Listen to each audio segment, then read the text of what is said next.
오늘도 여러분들과 함께 하나님의 말씀을 같이 나누겠습니다. 오늘 말씀은 마가복음 5장 1절부터 20절까지 있는 말씀입니다. 근데 여러분들과 함께 봉독한 말씀은 1절부터 8절까지만 제가 봉독하겠습니다.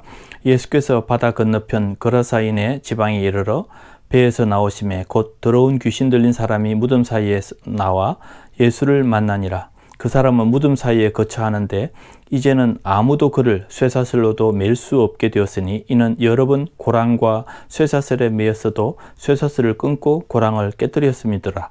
그리하여 아무도 그를 제어할 힘이 없는지라. 밤낮 무덤 사이에서 산에서나 늘 소리 지르며 돌로 자기의 몸을 해치고 있더라. 그가 멀리서 예수를 보고 달려와 절하며 큰 소리로 부르짖어 이르되 지극히 높으신 하나님의 아들 예수여, 나와 당신이 무슨 상관이 있나이까? 원하건대 하나님 앞에 맹세하고 나를 괴롭히지 마소서 하니, 이는 예수께서 이미 그에게 이르시기를 더러운 귀신아 그 사람에게서 나오라 하셨습니다. 아멘.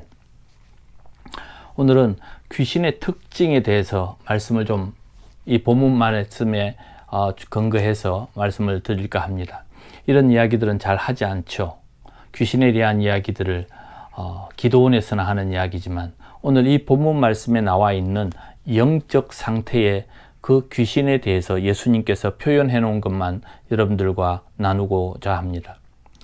예수님께서 오늘 이 거라사인의 지방에 이르렀을 때에 제일 먼저 그 주변에서 정말 문제의 사람이었습니다. 배에서 나오매 더러운 귀신 들린 사람이 무덤 사이에서 나왔는데, 이 무덤 사이에서 나온 이 거라사인 귀신 들린 사람은 아무도 제어할 수 없는 사람이었습니다. 그러니까 자기 마음대로 돌아다닐 수 있는 사람이죠. 그리고 힘이 넘쳐났습니다. 여기 보면 여러 번 고랑과 쇠사슬, 그러니까 쇠사슬로 메어놔도 안 되고, 그리고 어떤 착고로라도 묶어도 안 되는 그 정도입니다. 그래서 그런 상태에 있는 이 거라사인 귀신 들린 사람에 대해서 예수님께서 그 영혼을 구원하신 사건이 오늘 이 본문 말씀의 사건인데, 여러분들은 귀신의 존재에 대해서 어떻게 생각하십니까? 이미 성경이 이야기하고 있기 때문에 귀신은 있습니다. 영적인 존재이기 때문에 있습니다. 그리고 사탄이라고 이름하죠. 사탄, 마귀, 귀신, 이렇게 여러 가지 단계별로 이야기합니다만, 저는 오늘 이 본문 말씀에 있는 상태에서 귀신의 특징에 대해서 말씀을 드릴까 하는데, 첫 번째 특징은 뭐냐면 엄청난 힘과 능력이 있다 하는 것입니다. 일반인들이 제어할 수 없는 힘, 육체적인 힘이기도 하고 영적인 힘이기도 합니다. 이곳 거라사인 마을에 있는 무덤가에 살고 있는 이 사람들, 이미 자기 몸을 해치고 또 쇠 고랑을 끊을 정도로 힘이 넘칩니다. 귀신의 공통점은 뭐냐면 정말 자기 몸, 자해를 한다는 것입니다. 저는 어린 시절에 지난번에 말씀드린 대로 부목사님과 함께 귀신 들린 사람을 기도해 주기 위해서, 예배 드려 주기 위해서 그 집을 찾아가서 경험한 경험들, 그때만 해도 제가 어렸을 때인데도 아직까지도 기억이 생생하고 이후에도 그런 영적인 경험들이 있습니다. 첫 번째는 그때 함께 갔던 그 목사님의 초등학교, 중학교, 그의 신상에 대해서 한 번도 만나본 적이 없는 그 여인이 다 알아맞힌다는 것입니다. 그리고 다음날 그 아들이, 해병대에 가 있는 아들이 휴가를 올 거니까 고기 준비하라고 남편에게 이야기했는데, 그 다음날 그 아들이 정말 휴가를 왔다는 것입니다. 그리고 자기 손가락을 자기 힘으로 부러뜨려서 정말 이 손가락이 다 상해 있었고 온 몸에 자해를 행하고 있었습니다. 저는 그런 상황들을 눈으로 경험하고 또 대화도 하는데 여러 음성들로 바꿔가면서 대화를 합니다. 그래서 이런 이야기들을 우리가 흔히 하지 않지만 영적 세계가 있다는 사실을 안다면 우리가 정말 하나님께서 우리에게 주신 영적 권위를 가지고 살아가야 될 필요가 있습니다. 정말 사람들이 상대할 수 없는 그만한 힘이 있는데, 그때 당시에 그 여인의 힘이 어느 정도였느냐면 남자 둘이서 붙잡아도 이 남자 둘이를 그냥 마음대로 움직일 수 있을 만큼의 힘이 있었습니다. 그때 거의 한 30 며칠 동안 금식하고 있었던 사람입니다. 그만큼 영적인 세계에는 정말 감당할 수 없는 그런 힘이 있음을 오늘 이 본문 말씀에서도 이야기해 주고 있습니다. 우리는 영에 속한 사람입니다. 하나님의 영이 우리에게 들어와서 내게 생명이 되셨고 그 영이 예수 그리스도와 한 몸이 되게 하셨기 때문에 우리는 이것을 부인하거나 또 그것에 대해서 모르는 척해서도 안 됩니다. 우리에게는 하나님의 영이 있고 영적 세계가 있음을 분명히 깨달아야 되고 그런 것을 우리가 알아야 합니다. 왜냐하면 그 귀신은 우리 속에 들어오거나 우리를 공격해서 우리를 장악하기를 원하는 전략이 있기 때문입니다. 때로는 우리가 판단을 잘못해서 그에게 사로잡힐 때가 있습니다. 악한 영들은 우리의 삶을 송두리째 빼앗아 가기를 원하기 때문에 저는 그래서 종종 사람들에게 말합니다. 우리가 간혹 술을 마시는 것을 허락해 달라고 그러고 이해해 달라고 하는데 그 작은 것이 우리의 인생을 다 송두리째 빼앗길 수 있는 그런 여지를 주기 때문에 참으로 위험한 것입니다. 꼭 술뿐만 아니라 세상의 여러 유혹들 속에 귀신의 장난들이 있어서 우리의 인생들을 그렇게 구렁텅이로 가져갈 수 있는 것입니다. 귀신이 이렇게 내 삶을 완전히 빼앗아갈 수 있는 그런 기회들을 갖지 않도록 우리가 영적으로 막아내야 될 필요가 있죠. 여기 있는 이 거라사인 귀신 들린 사람은 어떻게 해서 그에게 귀신이 들어갔을까요?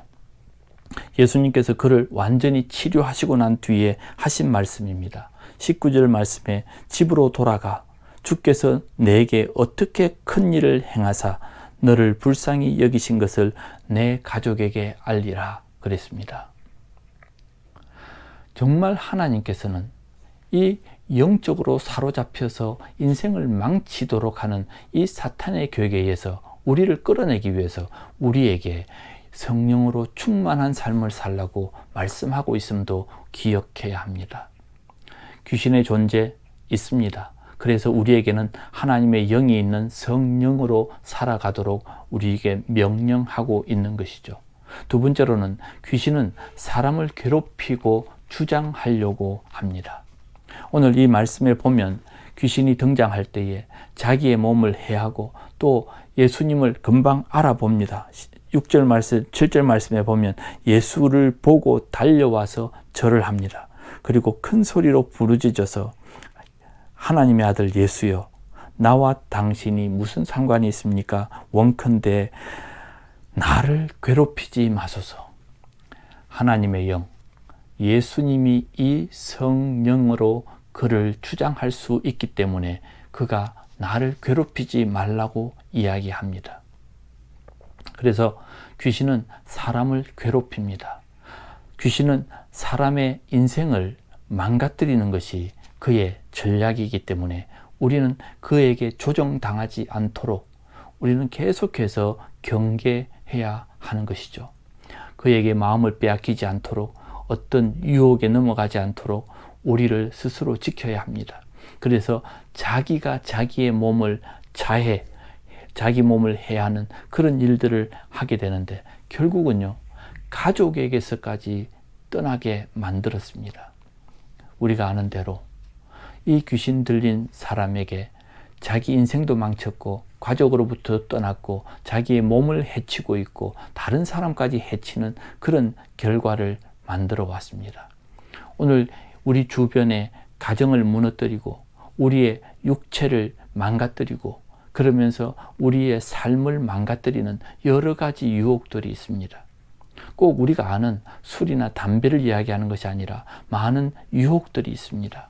그리고 나 자신을 하나님 앞에 드리지 않고 정말 내가 살고 싶은 대로 내가 원하는 대로 살려고 하면서 하나님의 통제를 받지 않는 것조차도 역시 우리는 우리의 인생을 귀신에게, 사탄에게 내어주는 것이 되는 것입니다. 그 결과가 무엇입니까? 가정과 자신과 인생과 남까지도 힘들고 어렵게 만드는 결과를 가지고 오게 되는 것입니다. 세 번째로는 여기저기 옮겨 다닙니다. 이 귀신은 여기에서 나와서 저기로 갑니다. 저의 경험에 의하면 그 귀신 들린 사람과 이렇게 우리는 축사라 그러죠. 우리가 귀신을 쫓아내는 그런 대화들을 하고 기도를 할 때 내가 어디로 가면 좋겠는지 내가 갈 곳을 찾고 난 뒤에 쫓아내 달라고 부탁을 했습니다. 오늘 이 거라사인 귀신이 똑같이 이야기합니다. 내가 어디로 갈까? 13절입니다. 허락하신데 더러운 귀신들이 나와서 돼지에게로 들어가매 거의 2,000마리 되는 때에 바다를 향해서 몰려 들어가 죽었습니다. 이 귀신은 부탁합니다. 그 군대 귀신 거의 2,000마리 정도 된다고 이야기하지 않습니까? 이 군대 귀신이 원했던 것은 우리가 저 돼지에게 들어가도록 해달라고 12절에서 부탁을 합니다. 영은 계속해서 옮겨 다닙니다. 그리고 이 영은 또 군대 귀신이라고 얘기했는데 계속해서 전염을 시키는 것을 알아야 합니다. 우리가 이런 이야기들을 잘 하지 않기 때문에 영적 세계, 성령만 이야기하려고 하는데 성령의 능력이 다스리고 있는 이 악한 영적 세계가 있음을 우리가 분명히 알아야 하죠. 영화에서만 나오는 것이 아니라 하나님께서는 벌써 첫 번째 사역을 시작할 때 병자들과 귀신 들린 사람들을 치유하는 역사로 시작을 했습니다. 사람들이 이러한 사실들을 알면서 우리는 하나님 앞에 성령에 사로잡혀 사는 것에 대해서 그렇게 긴장하면서 매달리지 않습니다. 우리는 지금도 악한 영들, 귀신들에 의해서 순간순간에 유혹을 받고 있고 우리의 삶을 그에게 맡기려고 하는 그런 실수를 범하게 됩니다. 하나님은 이 땅의 권세 잡은 자라고 이야기합니다. 이 땅의 권세를 잡은 영적 세계가 있기에 예수님도 그렇게 표현하시죠. 그래서 우리들은 정말 우리의 마음과 우리의 생각과 우리의 삶을 하나님과 함께 해야 하는 것입니다. 오늘 이 말씀에 보면 예수님께서 17절입니다. 그들이 예수께 그 지방에서 떠나시기를 간구하더라. 사람들이요, 이 거라사인 귀신을 내쫓고 나니까 예수님의 그 능력이 두려웠는지 사람들이 예수님이 그 능력을 행한 것을 보고 예수님께 이 지방을 떠나달라고 부탁을 하고 있습니다. 영적 세계가 이만큼 어렵습니다. 사람들은 두려워서 예수님과 그 영적 세계에 일어난 일들을 보고 난 뒤에 예수님께 부탁합니다. 그 지방에서 떠나시기를 간구하더라, 부탁하더라. 그래서 예수님께서는 배를 타고 그 지방을 떠나게 되었습니다. 오늘 이 본문 말씀에서 우리가 깨달아야 하는 것이 무엇입니까? 영적 세계는 있다. 귀신은 우리에게 계속해서 유혹하고 우리의 삶을 주장하기 위해서 유혹도 하고 공격도 하고 있다. 한번 그에게 사로잡히면 우리의 인생과 우리의 가정과 우리의 삶이 망쳐질 수 있다는 사실을 꼭 기억하십시오. 작은 유혹들이, 귀신의 음성들이 우리의 삶을 유혹하지 않도록 깨어 성령과 함께하고 말씀과 함께하고 기도로 그들을 공격할 수 있는 영적 세계에서 살아가는 저와 여러분이 되시기를 바랍니다. 오늘도 승리하시고 예수 그리스도와 이 땅을 다스릴 수 있는 하나님의 자녀의 권세로 살아가시기를 부탁드립니다. 기도하겠습니다. 하나님, 이 영적인 세계에서 귀신들도 사탄들도 두려워 떨면서 그 앞에 나와 무릎을 꿇는 하나님, 저희는 하나님의 영을 받았고 우리는 영적 세계에 대해서 그들을 다스릴 수 있는 권세를 주셨으니 감사합니다. 우리가 유혹받기 전에 그들을 물리칠 수 있게 하시고 우리가 하나님의 영에 사로잡혀서 이 땅에서 하나님의 자녀로서의 권세를 다하며 살아갈 수 있는 저희들 되게 해 주시옵소서. 우리의 가정과 우리의 생업과 우리의 삶 속에 계속해서 유혹하며 찾아드는 그 귀신의 권세들을 나사렛 예수의 이름으로 명하여 떠나보내며 그들을 물리칠 수 있도록 우리의 삶에 늘 성령으로 함께해 주시옵소서. 오늘도 함께하신 예수 그리스도의 이름으로 감사하며 기도하옵나이다. 아멘.